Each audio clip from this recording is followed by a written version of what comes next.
Y'all already know what time it is. I got the black V-neck on.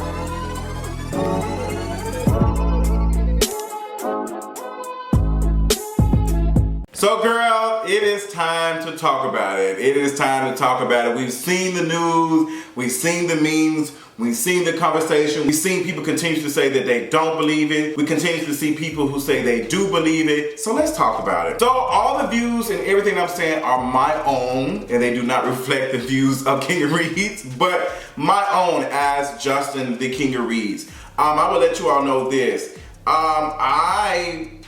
I feel hurt. I'm not gonna let this small incident be a big factor on a larger issue, because we know that most false claims and stuff make up for 5% of the overall truths and stuff of survivors and stuff and victims of abuse or whatever, or hate crimes. So I'm not gonna even fall into that, but I know that when it's a celebrity as big as Jussie Smollett, it gives it some type of hyper visibility. And a lot of people start using this story as a conversation to, project them onto social media as this person who believes this and that. And I think that's what happened. I think why we had so many politicians and stuff, so many people jump up and use this because they want to feel like, not all of them, but they want people to think that they support victims, they support all of this. And look at me, I'm a good person.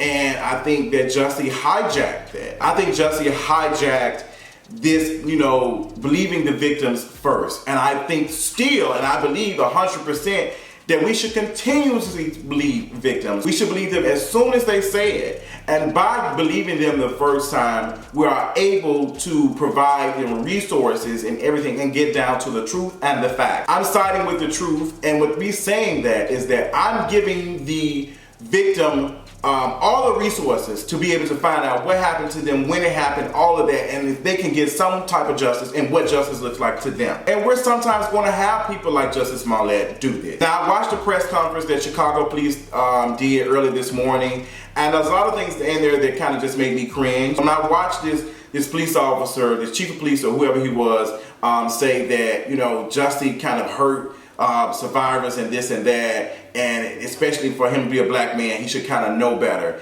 It's not black folks' job to fix problems that white people have caused, and I think a lot of us need to understand that. I think, yes, what Jussie Smollett did, it was fucked up. It was definitely fucked up, and I believe that he knew what he was doing, and I'll get to that. But I'm not going to hold Jussie accountable for something like this. I'm not going to hold him to the fire and say that you haven't fucked up every a person that's out here telling their stories, because the people who don't believe them the first time and don't want to believe survivors are only using this as a campaign speech to continue their false, ignorant ass narrative. So I'm not going to waste my energy talking to folks who already believe whatever. I'm just not going to fall into that, because I know how folks do that. And they'll take this one issue, no matter we went through 100 cases of folks who have been the victims of hate crimes and experienced that shit and been the victims of abuse and rape and all that, have told the truth. Some of them didn't get any justice. Some of their fucking cases are still sitting and goddamn locked up and having the rape kits and stuff have not been tested and all this type of shit. So they're gonna take this one incident and say, well, this is why we need to be a rush to judgment. It's a rush to judgment. It was a rush to judgment because this was a high profile individual. And people wanted to be like, oh my gosh, like wow, we were all falling victim to the clicks, I need to know what's going on. We wanted to break it out, even me. And I think capitalism has a big part to play in that shit. And also, some of us like to see some shit like this because it takes away from what we have going on in our own lives. It makes me seem like, girl, my shit is trash, but this shit is even more. And it reminds me of, the stadium of folks fighting this shit. Even on Game of Thrones in history, where we watching folks fight in this big ass coliseum and shit. And even though we're going through, there's several folks in poverty, there's several folks who don't have enough food in their mouths, they don't have living situations are poor. This takes them away from that. This is entertainment, and I think a lot of us feel victim to that. Now on Jussie Smollett, people are asking, why would Jussie Smollett do this? Why would Jussie Smollett do this, considering how his career was and how much visibility he has? Why would he do something like this? And during the press conference, they said because he was unsatisfied with his salary. He didn't like the money that he was getting paid on Empire. We don't know how much he was getting paid on Empire, but I would tell you this. Empire's ratings have went from 17 million the first season to 16 million to 15 to, like, I think 2018, the last episode, like, was at 6 point something, or they're under the 10 millions. So that tells me that the advertisers are not paying premium coin anymore like they did. They can't charge $1 million for a 30-second ad like they did at first, because they don't have the visibility as much. People are not watching Empire as much. That's a fact. Now, it's still doing decent because it continues to go on, but I don't think the actors have continuously got a pay jump each and every season. I don't think they got a pay jump now because the shit is not doing well and they're probably not making that much money off of it. I think Star's actually doing better. People were confused of what type of advocacy work that Jussie Smollett was doing. I think I've never heard Jussie Smollett do anything, put his neck out for some of the causes and stuff. And I think we need to talk about folks who are painting no hate on their faces and doing these things, and they call them an advocate. I think we need to know the difference between advocacy, organizing, and just speaking up. In truth, all of us are advocates. All of us are advocates, but advocates on what? And sometimes people are using advocacy for personal gain. I will give you case in point.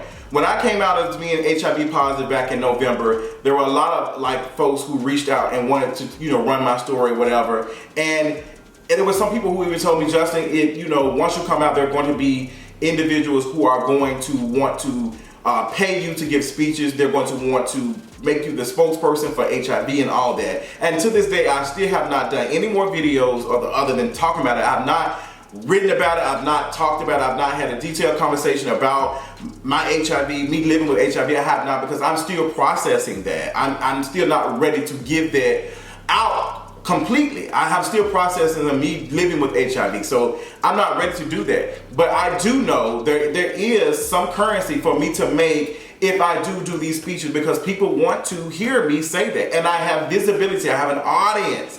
So that does help me. So I think this notion of saying, what would Justin get out of this? We have to think about Colin Kaepernick.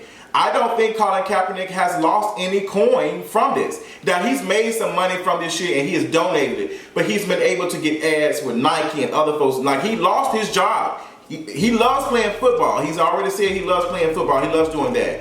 But now he's just won a settlement from the NFL. And he was having endorsements, and he was being able to speak, and people were giving him attention. People were giving him attention every time he opened his mouth. And he knew the power behind that, because sometimes he would not speak out on certain issues because he knows that once he does, there are going to be so many more eyes on it. Not ever saying that Colin Kaepernick is wrong for taking any money and putting that shit out. I believe he's taking money intentionally and giving it back to the community. He has done a lot of work. But there's no doubt in my mind that Colin Kaepernick has been able to make even more money with standing out on this. And I think we need to have a conversation on celebrities and activism and how some of them are using this for personal gain. I do think that Jussie Smollett was trying to do that. And I think he sent that letter to himself, and once it did not get as much traction, he amped it up. I always say when people get greedy, they get ignorant. And they start doing a lot of things. For me, I lost faith in him a lot after I saw the interview. And to see that police officer come up there and say that he identified these individuals during that interview. He identified these two black men, these two Nigerian men. He identified them. He said there's no doubt in his mind that those are the individuals who did that shit. So when we're saying that, okay, y'all believe in Chicago PD over black men, there are two black men that probably are going to go to jail. One of them are going to go to jail. Is it going to be Jussie Smollett, or is it going to be Abel or Ola? Which one is it going to be? Because these two individuals, these two Nigerian men, are saying that they, orchestrated to do this. And if that is the case, Jussie Smollett preyed on these two men because they are underprivileged. And I think you have to think about that for a second. The fact, they're just saying that there's evidence of him paying them $3,500 up front and the rest of the $500, another $500, after the shit is done. And then there's conversations and stuff. If you can't say that doesn't sound fishy, that they had a conversation and all that, and then you're saying that it's fishy that he would do this Why would he do this? Because he's such a high profile person. If you can't take that across the board, if you can't question basic shit, you can't question, be like, you know what? Some of this stuff sounds kind of weird a little bit. Not saying that I don't believe it. It sounds weird. It sounds weird for somebody to be walking at 2 o'clock in the morning and people know exactly who you are, able to point you out at 2 o'clock in the morning, walk around with a rope, with a noose. All of this shit at 2 o'clock in the morning and knowing exactly where you are and know who you are. Like, girl, that's a lot. And you're gonna say that doesn't sound fishy, but it doesn't sound fishy for somebody to orchestrate some shit like this to make some money. You're ignorant at this point. Jussie Smollett's response to his trauma came off like he was ready to be a martyr. And I ain't talking about the one on the bus. I ain't talking about the train in Atlanta. But it seems like he was trying to make himself this. And after he went and did this concert after it, he was reading out statements and stuff saying, you know, my lawyers don't want me to speak on this, but I'm going to do this. I'm going to talk about it because I want y'all to know, da-da-da. Like, the gay Tupac, a lot of that shit was throwing me off. It just did not make any sense. And I think there is also a conversation to talk about how his innocence looked because of colorism and because of desirability. And we will definitely be talking about that on another episode of In the Middle. Girl, I'm gonna have to take a break because I might be ready to box, and I'm trying not to be, but I want to have a honest and fair conversation, and I just don't want people coming here trying to use this opportunity to make themselves seem like they are some token advocate, because I think you're doing a disservice when you are not questioning shit and you're not being informed on the issues and thinking outside of the box and using common goddamn sense. Like, at this point, nobody's gonna be putting wool over my eyes to try to make me fit some type of narrative. Like, I'm not gonna let nobody hijack my shit for their own personal gain. And I think that's what Jussie Smollett did. With that being said, I don't know what solution looks like. I don't know. The grand jury, I knew that Chicago PD did the grand jury type of situation because they wanted to make it seem like, well, girl, we didn't what's the name him. We put in a court of public opinion. We want like his jury of his peers to indict him and be like, girl, this is the evidence, so go ahead, let's go ahead and indict him. So he's supposed to be arraigned today for his bail bond hearing, whatever. I don't know. Somebody sent me an Instagram message like, Justin, you gonna talk about this justice shit? You gotta know your stuff. It's very complicated. I did not go to law school. I'm only giving my opinions. I'm not sure what is going to happen. I do know that Jussie Smollett did not ruin Black History Month, and I believe that Black History is 365. Okay, come on, Tom Joyner. What is next? What does justice look like? This is what I'm thinking. I'm thinking that Chicago PD has enough information to get a conviction. I think that, and I think two things can happen. A couple things that I think will happen, but I'm gonna say two. The judge might, once he's found guilty, the judge might throw the book at him, and he might do full time to make an example out of him. I honestly think that Chicago PD probably wants him to just say he's sorry, apologize, and admit. I think that's probably a plea that he's probably gonna enter. I think he might say, you know what, I did that shit, and he'll probably get, some time, and some probation, and that's it. That's it for his career. And I don't know if it would be necessarily it for his career, because he might be able to write a book, because we're interested in seeing that. 20th Century Fox has came out and released a statement and said they're weighing their options. People were using 20th Century Fox and all these other folks. 20th Century Fox were self-serving themselves. They are going, when folks were releasing PR statements, that doesn't mean they're totally behind that shit. They just want to make sure they look good. That's why it's called public relations. Make sure they look good in the eye of the public. Now they come out saying they're weighing their options. But just a second ago, y'all was 100% behind him. And now then y'all were saying that y'all were not writing him off. But we know y'all ass is about to do something because Empire comes back next month. With that being said, that is it. I might do a live stream depending on how my spirit is feeling.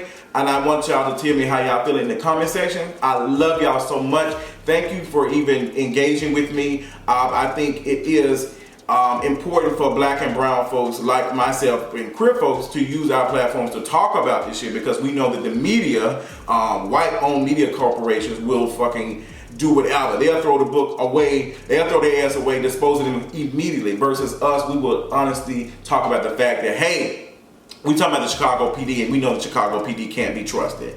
And that's that. I love y'all. Let me know what y'all think. I'll talk y'all later on tonight. Bye. Send that nigga to jail. Period.